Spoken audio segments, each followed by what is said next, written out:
Welcome to the Bleav in Steelers show on the Bleav Network. I'm your host, Mark Bergin, flying solo today. Ahead on today's show, I'll explain what the Steelers have been up to since the 2023 draft. I'll also explain the top games, in my opinion, in the 2023 season.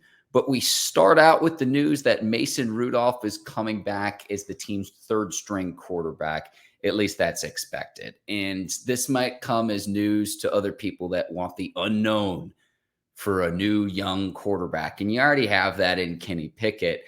And people are going to be saying, Mason Rudolph, really the third stringer.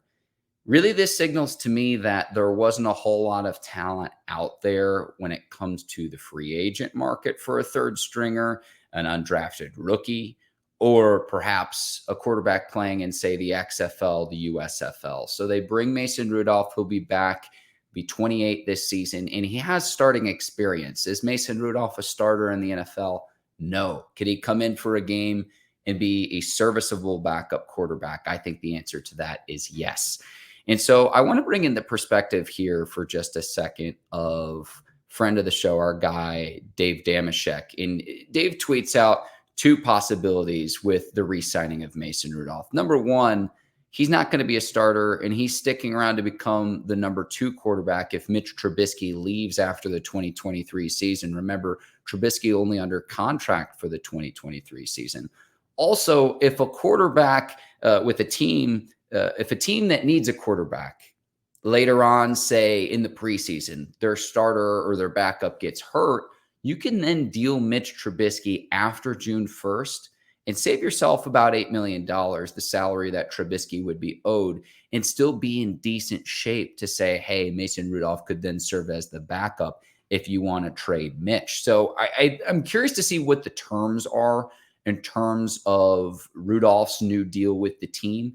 I'm very curious to see if it extends beyond the 2023 season.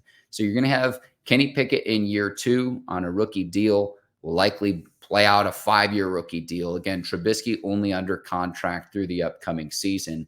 And so I do think it makes sense to bring Mason Rudolph back, someone who has starting experience, someone who's gone 5-4-1 as a starter, completed just shy of 62% of his passes, has 16 touchdown passes, 11 interceptions. So, Rudolph got most of his experience in 2019, filling in for Big Ben, along with Duck Hodges as well. And that 2019 season, I know some people will say, well, first he gets hurt, then they bring Hodges in, and then he got benched at one point in favor of Hodges. Another thing to keep an eye out on. So the Steelers brought in Tanner Morgan, former Minnesota quarterback. Morgan's going to be 24. He started 47 games at Minnesota collegiately. Keep an eye on to see if he sticks around. Also attending the Steelers rookie camp, the rookie mini camp on a tryout basis, was Bryce Perkins. He's a third-year pro who started a game for the Rams last season, a very bad Rams team. But I do think it makes sense to bring back Rudolph because he does have starting experience. And what other third stringer could you bring in to definitively say, hey, this will definitively help your team? I know it's the unknown. I know Mason Rudolph isn't the Steelers quarterback of the future, but I think this makes sense for a lot of different reasons. And again, I'm curious to see, does his contract extend beyond this upcoming season? Does he potentially have a chance to become the Steelers' number 2 starter if and when Mitch Trubisky leaves Pittsburgh and decides he wants another opportunity with another franchise beyond the 2023 season? I want to take a quick break to tell the listeners and viewers about BetOnline.ag. They're the presenting sponsor of today's Bleav in Steelers show. There's a lot you can gamble on. We're in the NBA playoffs, the NHL playoffs as well. If you want to place a bet on any over-unders for team win totals in the NFL, BetOnline.ag is the place to do it. Use our promo code Bleav. You can see that on your screen right now.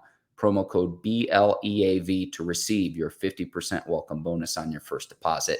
Bet online, where the game starts.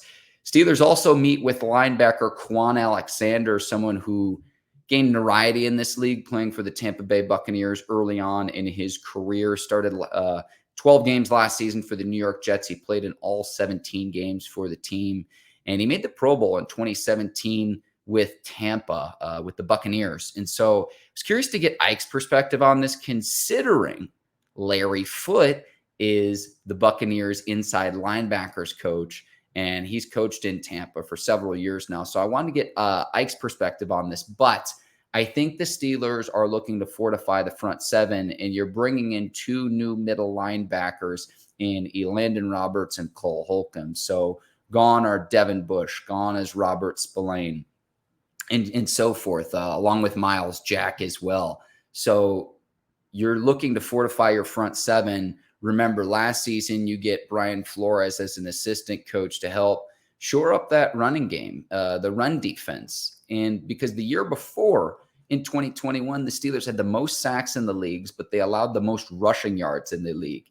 So everyone knew you could run the ball against the Steelers defense, and you've got to keep that interior of your defense stout. And so when you meet with Kwon Alexander, you see, okay, could he get into the mix with Elandon Roberts and Cole Holcomb? Cole Holcomb, someone who wore the green dot on his helmet. He served as the communications defensive player for the Washington Commanders. And then Roberts is really adept at getting in opposing teams' backfields, making a lot of plays behind the line of scrimmage and wreaking havoc for opposing offenses. So I'm curious to see, okay, does Kwon Alexander want to reach a team-friendly deal? And, he's bounced around a little bit since leaving Tampa. He's played for the 49ers. He's played for the Saints. And then he spent last season with the Jets. He struggled to stay healthy. This is one thing where we always say the best ability is availability. While he played 17 games in 2022, looking at his Pro Football Reference page, 12 games in the 2021 season, 12 games in 2020, 8 games in 2019, 6 games in 2018. So this is a player who has struggled to stay healthy throughout the duration of his career. Curious to see if Pittsburgh goes on, in fact, signs him again. Steelers are going to visit with him. We'll see if anything comes of this as you try to make sure that your run defense is stout for the 2023 season. Okay, on the offensive side of the ball, the Steelers sign undrafted free agent running back Alfonzo Graham to a 3-year contract. So we know Najee is the starter. He's the bell cow. And then you got Jaylen Warren, who can provide a little bit of a change of mix. Is a quicker back, has a lot less size than Najee Harris. Najee Harris more north and south. But Graham was a player who attended the Steelers rookie minicamp over the weekend, well-traveled, settled in the past 2 seasons at Morgan State. But what I'm looking for is, okay, if you're not going to bring back Benny Snell, who's that third running back? And then number 2, what kind of special teams role could Graham play for the Steelers, whether that's, say, as a return man, or whether it's to say, hey, just another special teams role as a gunner, as a blocker. That was one thing when it comes to both Benny Snell and then Derek Watt, 2 players who are still free agents at the time of this recording. How do you fulfill those roles on a 53-man roster? So whoever the third running back is, that player is going to have to be expected to play a role on special teams. And that's what I see when you sign a player like this to a 3-year deal. So I'm curious to see what he can do, say, in the preseason, in your 3 preseason games, when he gets a chance to be, say, the featured back, something I do not anticipate during the regular season. Get your starters healthy. Make sure that they stay healthy in advance of week 1 on September the 10th at Acrisure Stadium against the San Francisco 49ers. So we'll see what happens. And Graham, 3-year deal with the Steelers. Okay. Top Steelers games in the upcoming season. And let me just say this. If you missed our schedule release live reaction video, go on and watch that. Ike and I went game by game breaking it down. I've got the Steelers finishing with an 11-6 record for the 2023 season. That is my prediction. But top games for the season, which games are you most looking forward to? And it's cliche to say the most important game is the next game, but that home opener against the 49ers to me is number 1 on this list for a few different reasons. This was a 49ers team that went to the NFC Championship game a season ago. It's a measuring stick game. They have a lot of talented players on the offensive side of the ball. Now, if Brock Purdy or Trey Lance don't play and you have to go with Sam Darnold if you're the 49ers, that diminishes what you're looking for a little bit, because I want those players to play against Pittsburgh to say, are you up to snuff against the best of the best in the NFC? Debo, Kittle, and company. And then on the defensive side of the ball, this was a defense that balled out last season and helped D'Amico Ryans get a head coaching gig in Houston. So this, to me, the number one game I'm looking forward to is that 49ers game at home in week 1 for the Steelers. First time since 2014. It's been almost a decade since the Steelers opened the season at home. So that is number 1 on my list. Can't believe I'm saying that. Number 2, I'll go week 18 at Baltimore. Whichever team wins the final week of the season between the Steelers and Ravens could very well end up winning the AFC North Division. This rivalry has been awesome for the last 10, 15, 20 years.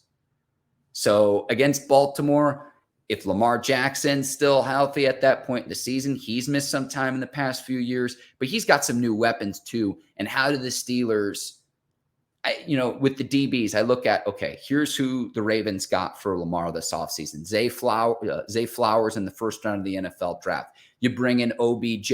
You sign Nelson Aguilar. So you help Lamar Jackson, J.K. Dobbins, Mark Andrews and company. You get Lamar some new weapons. By week 18, Lamar's got to figure out, okay, how do I incorporate all of these playmakers into the offense? How do I get them the football? There's going to be no excuses at that point, whereas earlier on in the season, when the Steelers play the Ravens, I Bleav it's week 5. Let me pull up the schedule here. Yeah, we're looking at week 5. Lamar still might be developing his continuity with his teammates at that point in the season. So that would be number 2, week 18 at Baltimore. Then my third pick would be the day before Christmas Eve, week 16, hosting the Cincinnati Bengals. And the Steelers split the season series with Cincinnati in the 2022 season. Remember that week 1 opener was just an absolutely crazy game.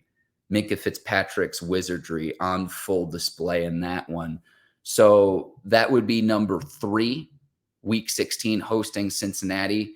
My 4th and 5th pick, I'll go week 3 at Las Vegas, Sunday Night Football, going against Jimmy G, a historic rivalry.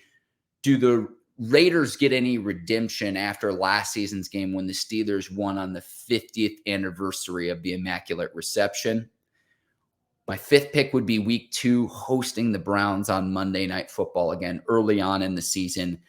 Could it potentially be primetime Kenny Pickett? And I'm a little bit reluctant to say this. Could we see Kenny Pickett potentially as an MVP candidate? I'm not going to put that expectation on him early on to start this season, but I'm pretty confident in his ability to get his different playmakers the ball. When you bring in Allen Robinson, when you bring in Denard Washington, you get him a bodyguard in Broderick Jones. I'm very bullish, and I'm very excited to see what he can do. So Monday Night Football, when the Steelers hit the road, they host the Browns. They host the Browns on Monday Night Football, week 2. That would be my 5th game. Honorable mention, at Cincinnati after Thanksgiving. That's week 12. So again, let me recap really quickly. The 5 Steelers games I'm looking forward to most in the 2023 season. Week 1, the opener against 49ers, Acrisure Stadium, Pittsburgh, Pennsylvania.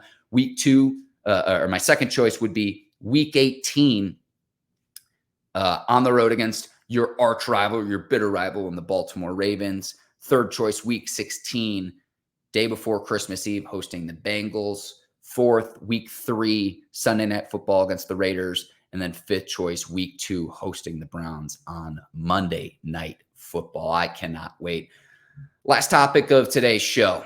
The schedule release videos, I get that. It's just give me the dates and the opponents of all the games. But I got to give credit where credit's due.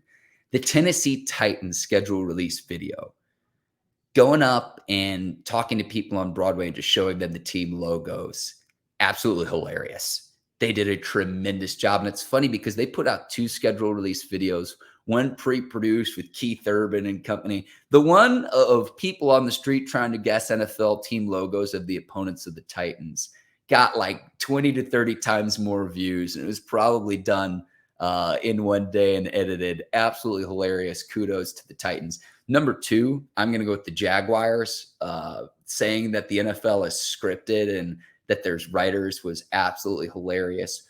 Third, I would go the Chargers. I'm not a huge anime guy myself, but the attention to detail for each of the Chargers opponents in that video, hilarious, at times absolutely savage, but the attention to detail. Look at some of the backgrounds, particularly when the Chargers play the Jets this season.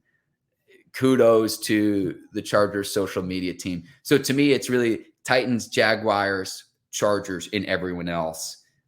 It's always fun to see different NFL teams, social media teams get creative with these scheduled release videos. And those were my three favorites. I want to thank the listeners and the viewers of the Bleav in Steelers show. We're going to be back on Thursday with a very, very exciting guest. So keep it here on the Bleav in Steelers show. If you haven't, please rate, review, and subscribe to the Bleav in Steelers show wherever you listen to your podcasts. And also tap that subscribe button on YouTube as well. Have that information for you here at the end of the video as well. Thank you so much for taking the time to watch. My name is Mark Bergin. I'll see you next time. Until then, take care. So long, everybody.